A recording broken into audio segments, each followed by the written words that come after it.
In the last lecture, we had been looking at the time domain approach to time series analysis. We had looked at the classical models in the time domain. What we will be henceforth looking at would be the Box-Jenkins model. But before we come to the Box-Jenkins model, we will be discussing one of the most important concepts that we look at when we do time domain studies, that is the autocovariance function. The autocovariance function or the autocorrelation function is the major tool that is deployed when we do time series analysis in the time domain. Along with this, we will also be looking at the concept of stationarity. Now, stationarity is a fundamental concept which actually makes the analysis both simple and tractable. So, most of the studies that we are concerned with would be that we will be reducing a series which is non-stationary into a stationary series and then analyzing the stationary series. We have seen that we can do it by eliminating the trend and the seasonal component, and we will see what actually stationarity means. Another fundamental concept in time domain studies is that of ergodicity. Ergodicity is not a concept related to the process as such, but when we take a sample and when we want to estimate the process mean or the process covariances, ergodicity is a tool which has a very great importance in the sense that this gives us meaningful sample estimates of the mean or the autocovariance.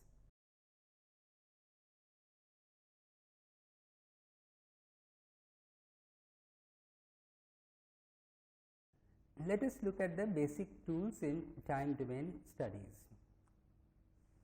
Now, expectation of x t will denote as mu t, which is the ensemble mean. That is, if you have a large number of realization, mu t would be the mean of this realization values at time t. The autocovariance function is defined as gamma t h, which is the covariance between x t and x t plus h. It is given by expectation of x t minus mu t into x t plus h minus mu t plus h. And the variance would come out as a special case as gamma t naught, and in this case you notice that all of these moments depend on the time t. The means of the covariances are time dependent. It will depend on which time point we are at. Now, we define what is referred to as strict stationarity. Now, let f x t 1 x t 2 t k be the joint distribution function of x t 1 x t 2 x t k. So, is the joint distribution function of this k random variables taken from k different time points. We say that the process is strictly stationary if f x t 1 plus h to x t k plus h has the same distribution as f x t 1 to x t k. So, if the joint distributions are the same in spite of the difference of this h time points, then we say that the process is strictly stationary, and this needs to happen for any set of t 1, t 2, t k and for all h values. So, whatever the difference h and whatever the set of values t 1, t 2, t k, these two joint distributions should be the same. What does this mean? This means that the different parts of the time series look similar, but then you know that if you have a trend or a seasonality, if you have an increasing trend, obviously the initial parts would be much lower than the later parts. So, the different parts would not look similar, but if you have strict stationarity, since individual components, whatever the set t and whatever the distance h, should have the same distribution. So, the different parts should be looking similar when we plot the data.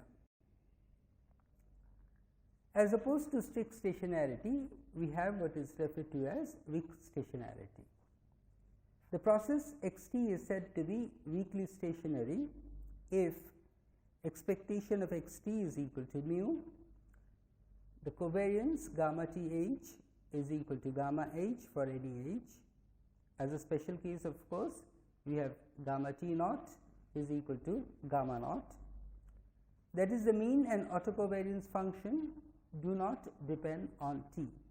Mind you, we had originally said expectation of xt is equal to mu t, and now we are dropping the t and we are saying that the expectation of xt is equal to mu wherever we are, whatever time point we are. And similarly for the autocovariance function, it is independent of the time point that we are looking at. In general, when we talk about stationarity, we will be meaning weakly stationary. So, until otherwise mentioned, we would be usually using weak stationarity as stationarity. What are the properties of stationarity? The random variables xt of a strictly stationary sequence are identically distributed. Why is this? This is because if we take k equal to 1, we get the marginal distributions, and the strict stationarity condition holds for any k. So, if we are taking individually, then also we will see that the marginals should have the same distribution functions, and hence they must be identically distributed. And if xt is strictly stationary and expectation of xt is finite, then xt is weakly stationary as well. This is because strict stationarity means that the distributions are same, and unless we do not have any problem with the definition of the expectation, it would mean that if the expectations would be the same as well as the variance covariances. So, this might not be true for distributions like the Cauchy distribution. So, it might be strict stationary, but the expectation does not exist, and we cannot say anything about weak stationarity in that case. Weakly stationarity does not imply strict stationarity, except when the whole distribution is characterized by the first two moments. Because if the whole distribution is characterized by the first two moments, then weak stationarity would really mean that all of the parameters are independent of the time, and hence the distributionally also the distributions would be same everywhere, but otherwise weak stationarity does not imply strict stationarity. Of course, an identically and independently distributed sequence is always strictly stationary. This is quite obvious, they are identical and therefore they would be strictly stationary. Now, let us look at the major tool that we had been talking about, the autocovariance function. Under stationarity, the autocovariance function gamma h is no longer a function of t, it is independent of t. So, we drop the suffix t and we have only gamma h. Firstly, gamma h is non-negative.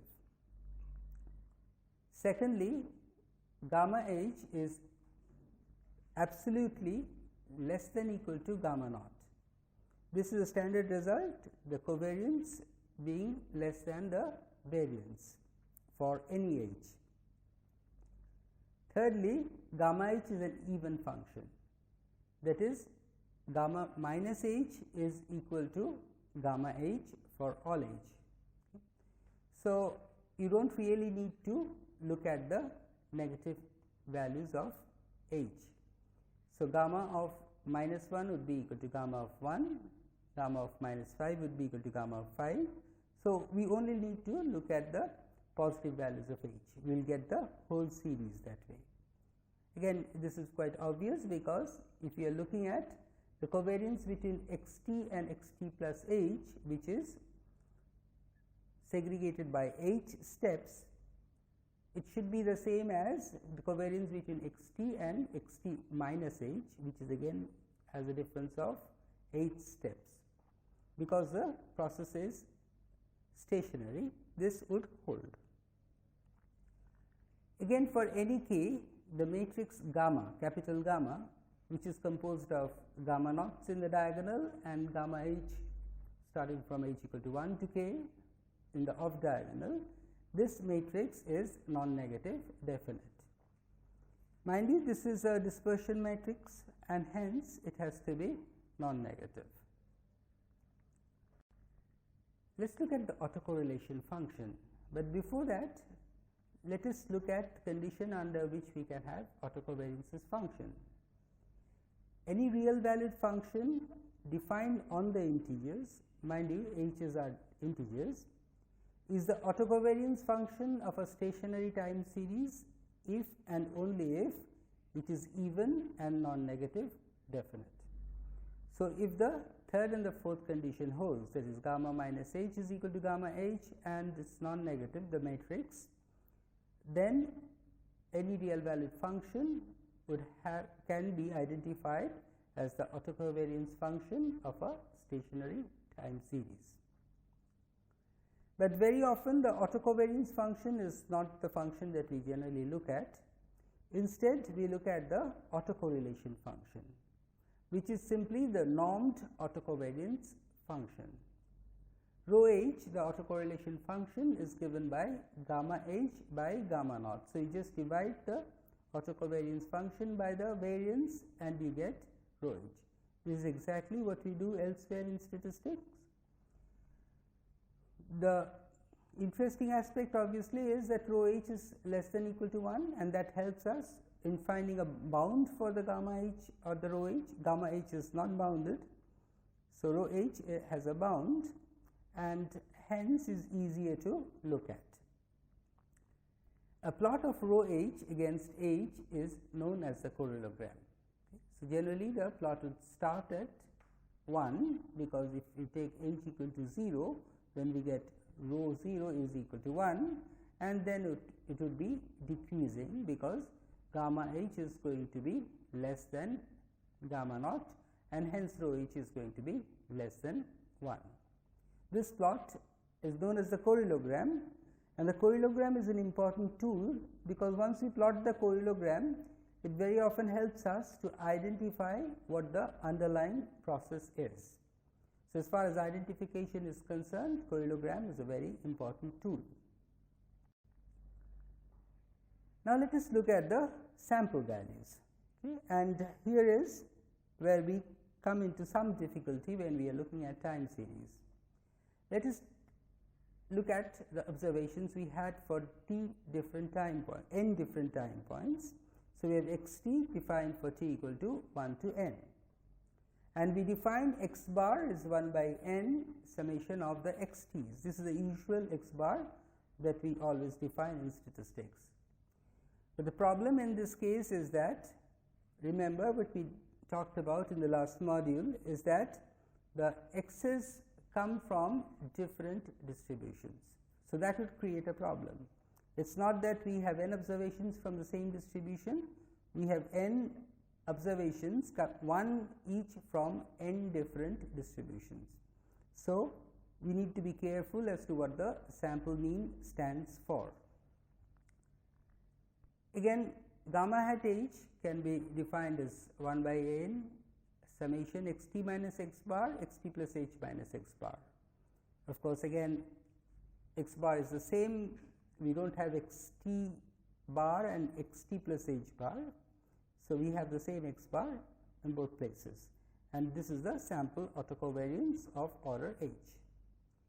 And we can define the sample autocorrelation as R h is gamma hat h by gamma hat rho, 0 in this case.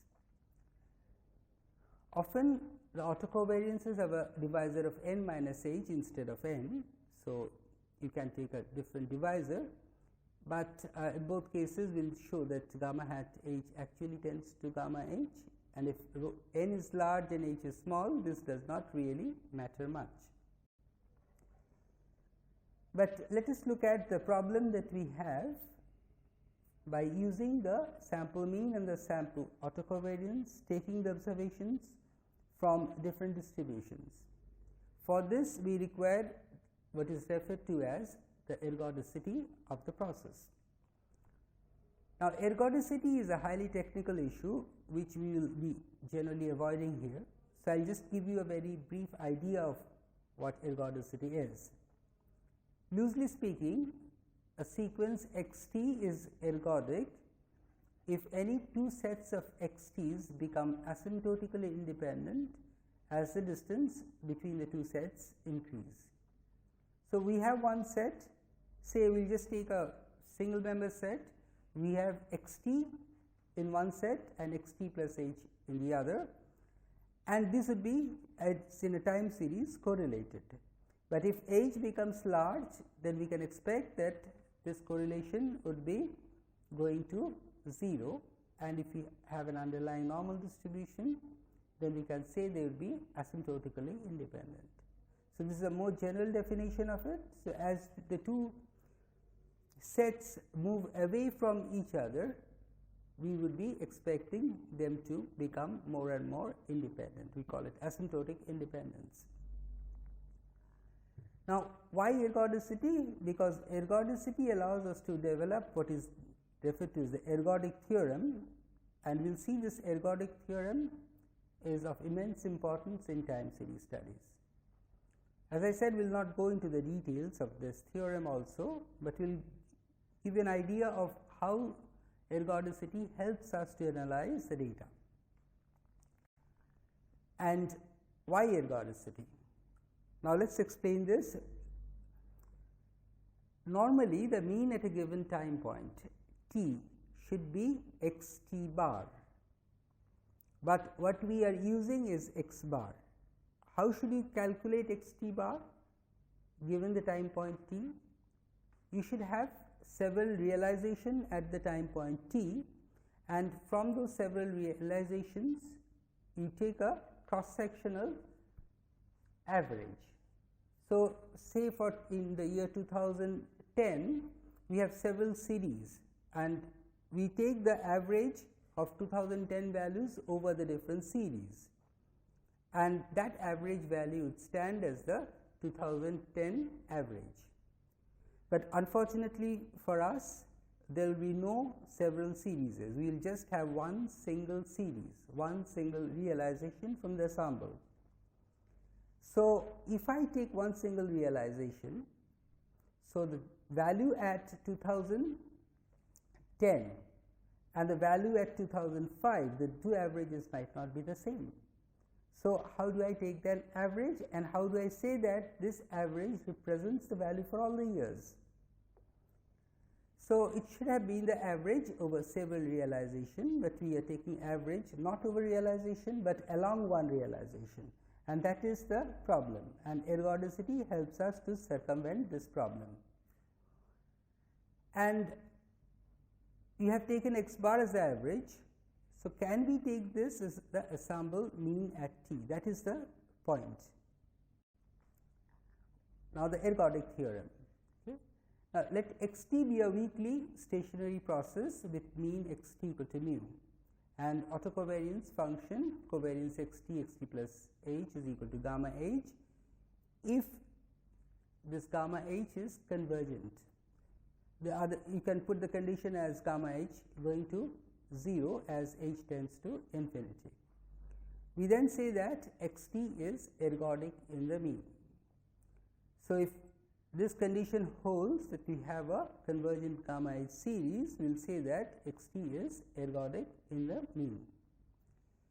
And the ergodic theorem says that if x t is weakly stationary and ergodic with expectation of x t equal to mu, then what we have is x bar tends in probability to mu. So, firstly x t must be weakly stationary, second it must have a autocovariance function which should be convergent, which should be going to 0 as h tends to infinity. Under these conditions, of course with a finite mu, x bar, the value or the average over the realization tends to the mean value. Notice something, first of all you need stationarity and then you need ergodicity as well. Let us see why. The average over the different time points tends to the ensemble average as the sample size increases. That is what we are using here. Why do you need stationarity? First of all, because if you do not have stationarity, you have the mu t is different, you have the gamma t is different. Under stationarity, mu t is equal to mu and gamma t h is equal to gamma h for all t. Therefore, convergence of gamma h would be independent of t. So, as h goes to infinity, this gamma h would be going to 0 and it is not for all t that you have to look at this. And secondly, you are saying that the process has the same mean whatever the time point is. Okay. So, these two conditions are important. So, stationarity is important and then the ergodicity is important because it says that x bar can only tend to mu if the series of autocovariance functions is convergent. The ergodic theorem you can see is a generalization of the law of large numbers. Law of large numbers is slightly different in the sense that it happens for one single distribution, you are taking a sample from a single distribution. Ergodicity, you are taking samples from different distributions and taking the statistic constructing statistics on the basis of that. But it is a generalization also because it allows for serial dependence in the random variables. Mind you, the x t's, unlike in the law of large numbers, in this case the x t's are serially correlated. So, it can be looked upon as a generalization of the law of large numbers. Covariance ergodicity. Now, any transformation g x t of a stationary ergodic sequence x t is also stationary ergodic. So, if x t is stationary ergodic, then g x t is going to be stationary ergodic as well. And let us see how this result helps us. Thus, if expectation of g x t exists, then we can say that 1 by n summation g x t tends to its expectation in probability, sort of the weak law, but in this case again we are averaging over the realization, not across the realizations. So, what would be the implication of this? So, if expectation of gamma h exists, then we can say that gamma h hat tends to gamma h in probability. So, we say that in this case the series is covariance ergodic, that is the sample gamma h hat. Mind you, when we defined gamma hat h, we had taken x bar in both places. We should have taken x t bar and x t plus h bar, as I said before. We have taken x bar in both places because it is ergodic in the mean, and now we can say also that this gamma hat h that we have defined would be tending to the actual population gamma h, because we have covariance ergodicity. In today's lecture, we have discussed the concepts of stationarity as well as ergodicity. Ergodicity we have seen is a slightly complex concept, but then this is necessary so that we can translate the sample values and use them as estimates of the corresponding population values. This is somewhat difficult in a time series, and ergodicity helps us actually to overcome this difficulty. But for ergodicity to hold, you also need the concept of stationarity. So, stationarity allows the ergodic theorem, because without stationarity the ergodic theorem is meaningless.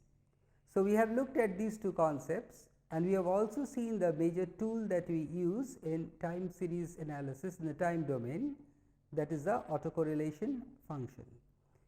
In subsequent classes, we will be looking at the Box-Jenkins model, where we will be assuming stationarity and ergodicity, and where we will be using the autocovariance or autocorrelation function as a major tool.